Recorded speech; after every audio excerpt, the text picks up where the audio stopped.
April 1971. The humid air at Da Nang Air Base smelled of fuel, salt, and rain. Major Daniel Reeve, U.S. Air Force, leaned against the wing of an F-4 Phantom II and watched the horizon blur in heat. He had flown over North Vietnam more times than he could count, yet this assignment felt different. It wasn't a combat mission. It was an evaluation, the kind that came wrapped in folders marked top secret and delivered by men who never stayed long enough for small talk. The file read, Operation Silent Lotus. Objective: evaluate captured North Vietnamese aircraft for operational understanding and potential doctrinal insight. Unofficially, Reeve knew what that meant. Somewhere, somehow, American forces had gotten their hands on a fully intact An-2 Colt, a slow, ungainly biplane used by the North Vietnamese for infiltration and night raids. It was the exact opposite of everything he was trained to respect: underpowered, antiquated, obsolete. Yet intelligence had flagged it as unexpectedly effective. When he first saw the aircraft parked under the corrugated steel roof of a maintenance shed, Reeve laughed quietly. The thing looked like a relic from World War II. Fabric-covered wings, wooden propeller, faded green paint. It seemed absurd that such a machine had managed to penetrate the air defenses of the most technologically advanced air force in the world. Hard to believe this thing even flies, one technician muttered. Reeve said nothing. He had read the reports: radar sites in Laos failing to pick up targets, gunships ambushed at night by something moving just above the treetops. The Colt, they said, came in low and slow, dropping mortar shells or supplies before vanishing back into the jungle mist. It didn't fight. It simply endured. At the first briefing, the intelligence officer had smiled wryly. Gentlemen, this is not a MiG-21. It's not built to duel. It's built to survive. Soviet engineering, once again, crude, effective, disposable. Reeve was intrigued. He'd spent his career flying machines that cost as much as small towns. The Phantom, with its twin engines and radar suites, represented the pinnacle of American design: powerful, fast, and utterly dependent on logistics. But the An-2, a biplane built from steel tubes and canvas, represented something else. Something primitive. Or maybe, something essential. He walked around it, tracing his hand along its rough fuselage. There were no sleek lines or complex curves. The rivets were uneven, the paint hand-brushed. The cockpit, when he climbed in, was a chaos of levers and dials labeled in Cyrillic. The seat smelled of oil and mildew. But everything made sense. Every switch did one clear thing. There was no redundancy, no luxury, no distraction. The translated flight manual, barely 20 pages, seemed almost like a children's book compared to the Phantom's encyclopedia. It listed steps with unnerving brevity. Start. Taxi. Take off. Fly. Land. That was it. Maintenance crews were amazed that almost every bolt and panel could be removed with a single wrench. You could fix this with a screwdriver and a prayer, one mechanic joked. But Reeve saw the logic. It was designed for men with no training, working under trees, under fire, under chaos. That night, in the cramped barracks behind the hangar, Reeve couldn't sleep. He thought about the difference in design philosophies. Americans built aircraft to dominate the sky. The Soviets, and by extension, their Vietnamese allies, built aircraft to survive it. He wondered which idea would outlast the war. 3 days later, he was cleared to fly it. The pre-flight felt like stepping back in time. No data links, no electronics check, no radar warm-up. Just fuel, oil, and courage. When the mechanic signaled thumbs up, Reeve pressed the starter. The radial engine coughed, spat smoke, and then roared to life like some prehistoric creature. The cockpit shook. Instruments buzzed. There was nothing smooth or polite about it. He eased the throttle forward. The plane crept down the cracked runway, tail wobbling, wind buffeting the wings. It lifted reluctantly, like an old man rising from a chair. But once in the air, it found its rhythm, steady, unhurried, patient. The An-2 wasn't fast. It couldn't be. But it could do something no jet could. Fly low, whisper low, just above the treetops where radar could not see. The control stick felt heavy but honest. Every vibration told him something. Every sound was feedback. In the Phantom, he was a passenger inside a computer. Here, he was part of the machine. He climbed slowly toward the clouds, the jungle stretching beneath him like a green sea. The engine rumbled with primitive assurance. At 2,000 feet, he leveled off and began gentle turns. The aircraft obeyed, sluggish but faithful. No hidden tricks, no electronic mediation. Just air, metal, and muscle. He spoke into the small tape recorder strapped beside him. Initial impression, extreme simplicity. But there's genius in it. Every function is reduced to necessity. The Soviets designed it to be abused, and it thrives on it. He imagined North Vietnamese pilots guiding these planes through mountain passes, landing on dirt strips, hauling rice or rockets, patching bullet holes with tin and cloth. The aircraft wasn't a fighter. It was a survivor. When he cut power to simulate a glide, the An-2 didn't drop, it floated. The huge wings held the air like a parachute. In a war of radar and missiles, it was a ghost from another era. Yet, that was its advantage. The enemy couldn't track what they refused to believe still existed. As he banked back toward Da Nang, a sudden thought struck him. Maybe progress had gone in circles. Maybe the future of war wasn't always forward. Maybe sometimes it looped back to where it began, to simplicity, to sufficiency, to things that just worked. He landed roughly but safely. The biplane rolled to a stop, its wooden propeller ticking in the heat. Mechanics approached, grinning. One said, "So how was it, Major?" "A flying museum." Reeve stepped down, pulled off his helmet, and smiled. "No," he said, "it's a flying truth." That night, he wrote the first line of his classified report. The enemy's strength lies not in sophistication, but in acceptance of limitation. He didn't yet know how much that single sentence would haunt him. 2 weeks later, Reeve found himself sitting in a windowless room at Tan Son Nhut Air Base, just outside Saigon. The air conditioner hummed like distant artillery. Around the table sat a collection of uniforms and suits. Air Force engineers, intelligence analysts, and one quiet colonel from the Pentagon whose name tag simply read H. J. Walker. The folder before them carried a red stamp. Classified. Eyes only. Reeve opened his notebook. "Gentlemen," he began, "the An-2 is the most underappreciated aircraft in this war. Not because it's powerful, but because it's sufficient." That earned a few raised eyebrows. One of the engineers smirked. "Sufficient? Major, that thing's a farm plane. You're not seriously suggesting it's comparable to a Phantom?" Reeve shook his head. "No, sir. I'm suggesting it doesn't need to be. That's the point." He clicked the projector remote. On the screen appeared photographs. The captured aircraft, its rough cockpit, the worn control surfaces patched with canvas. This machine doesn't rely on radar, or avionics, or satellite support. It relies on air, lift, and a pilot who knows how to feel the wind. It can land on a rice paddy, refuel from a barrel, and be airborne again in 20 minutes. Try doing that with an F-4. The colonel leaned back. "So what are you implying, Major? That we should trade our jets for biplanes?" "No, sir. I'm implying that the enemy has found a way to weaponize limitations. They don't fight on our terms. They fight on theirs." The room went quiet. He could sense the skepticism, the polite dismissal that always followed uncomfortable truths. So he changed tack. "Let me tell you a story," he said. He described the night raids on U.S. bases in Laos. Radar alarms never triggering because the An-2s flew too low and too slow for detection. Pilots who mistook them for birds until the first explosions hit. He showed data from captured fragments of ordnance. Improvised casings, hand-welded fins, explosives that would have embarrassed any engineer at Wright-Patterson. Yet somehow they worked. "They understand something we've forgotten," Reeve continued. "Perfection doesn't win wars. Persistence does." One of the analysts cleared his throat. "Major, the An-2 doesn't change air superiority. It's irrelevant in the jet age." Reeve smiled thinly. "Tell that to the helicopter crews who never saw them coming." That silenced the room.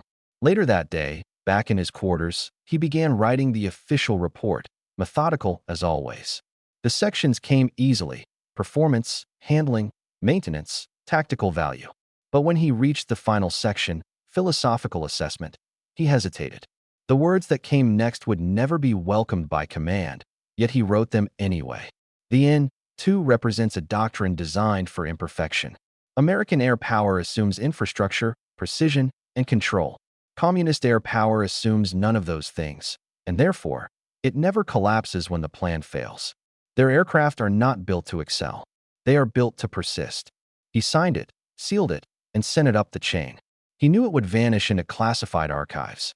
But he also knew the truth had been said. Weeks passed. Missions continued. The war dragged on like an endless monsoon. Reeve resumed flying Phantoms, escorting bombers and conducting reconnaissance over North Vietnam. Yet something inside him had shifted.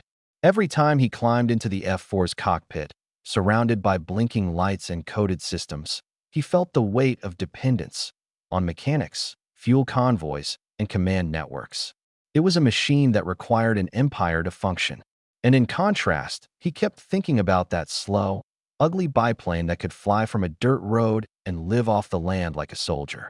During a rare evening of downtime, he was invited to a briefing by the 432nd Tactical Recon Squadron. The topic: enemy air operations, emerging threats. The presenter, a young captain, listed the usual suspects: MiG-17s, MiG-21s, SAM sites. Then he clicked to a slide titled Unidentified Night Aircraft, Unconfirmed Reports.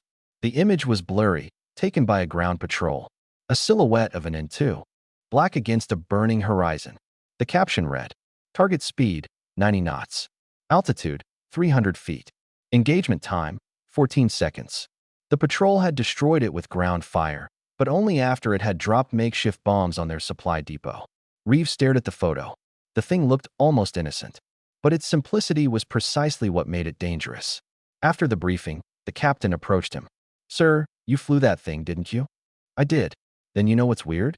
Our radar didn't even register it. The computers filtered it out as background noise. It's like it didn't exist." Reeve nodded slowly. "That's because, in our system, anything that's simple doesn't belong. We've programmed blindness into our own machines." The captain frowned, not quite understanding. Reeve didn't elaborate. He just stared out at the runway, where jets screamed into the night, brilliant and loud. The opposite of the enemy's quiet endurance. A month later, he was summoned back to Saigon for debriefing. The same colonel from Washington was there, this time with less patience. "Major Reeve," Walker began, flipping through the report, "your conclusions are unconventional.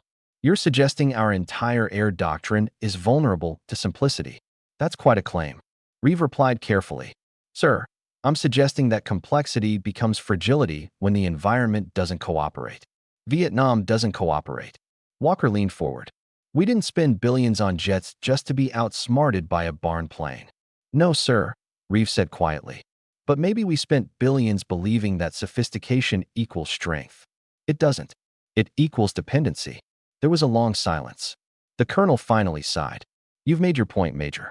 We'll circulate the findings as appropriate." Which meant, of course, that they would not.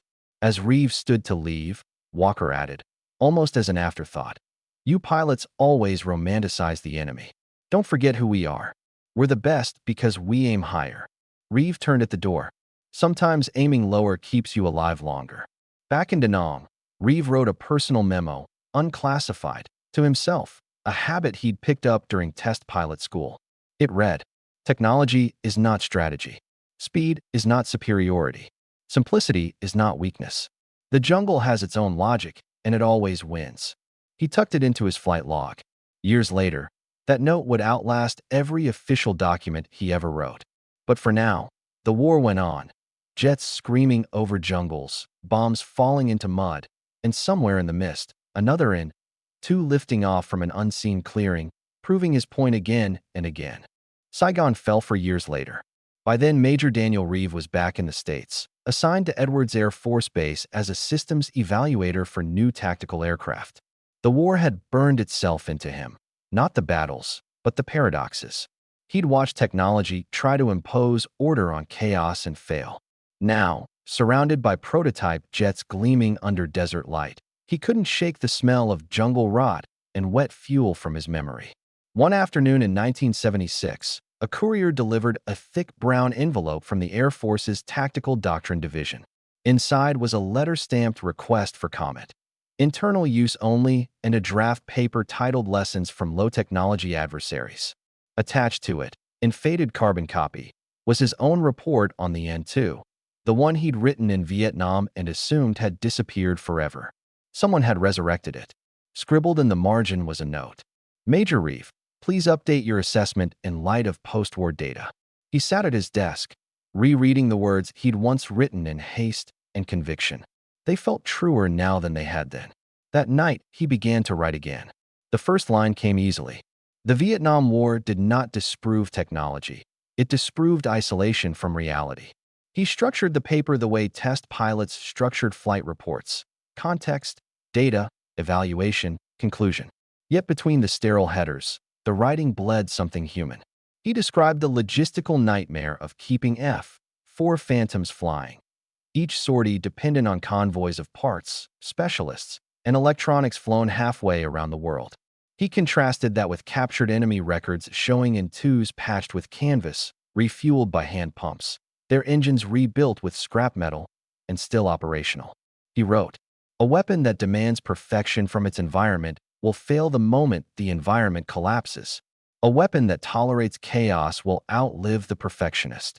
Reeve paused, staring at the sentence until it blurred. Then he continued, "American aviation is designed for victory conditions: long runways, full maintenance, predictable logistics. The Vietnamese fought under defeat conditions, cratered strips, missing parts, exhausted crews, and designed accordingly. Their success was not in outflying us, but in outlasting the consequences of failure." He ended the report with a recommendation that future aircraft be conceived not only for performance, but for sustainability in adversity. When the document circulated, reactions were mixed. Some younger engineers, veterans of the war, found it refreshing. Older generals dismissed it as defeatist philosophy. "We don't build junk to win," one wrote in the margin.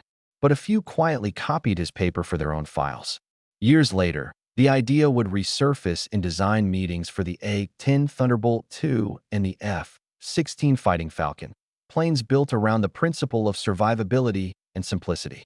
At the time, however, Reeve's name faded back into obscurity. He retired in 1978, moved to Arizona, and opened a small flight training business near Tucson. Students knew him only as Dan, a calm instructor with desert-colored eyes who never raised his voice. They didn't know that their teacher had once flown over Hanoi and written words the Pentagon wasn't ready to hear. The museum. In 1988, while visiting Ohio for a reunion, Reeve stopped by the National Museum of the U.S. Air Force. He wandered through the halls of polished steel and spotless glass: Phantoms, Thunderchiefs, Stratofortresses, each aircraft a shrine to power. At the far end of the hangar, half hidden among the relics of the Cold War, sat something that stopped him: a small green biplane. Its wings sagged slightly, its paint had dulled to olive brown. On the placard, "Antonov An-2 Colt, captured in 1973, Laos." He stepped closer. The smell of aged canvas and oil rose faintly from the fuselage. It was the same scent he remembered from Da Nang, the smell of practicality. A young guide noticed him staring. "Sir, most people skip that one," she said cheerfully. "Kind of boring next to the jets, huh?" Reeve smiled. "Boring is how it wins." She laughed politely, not understanding, and moved on. He remained there, hands in pockets, studying the crude rivets, the patched seams, the cockpit cramped like a coffin. The thing looked absurd beside the sleek fighters, but he knew better. It had outlived them all in service across half the world. He imagined it again in the jungle night, climbing slowly through monsoon clouds while American radar screens stayed blank. In its simplicity, he saw the entire lesson of the war, not about ideology, but about design, about understanding limits. The last flight. Years passed. The world moved on. New wars, new jets, new doctrines. Reeve grew older, slower, quieter.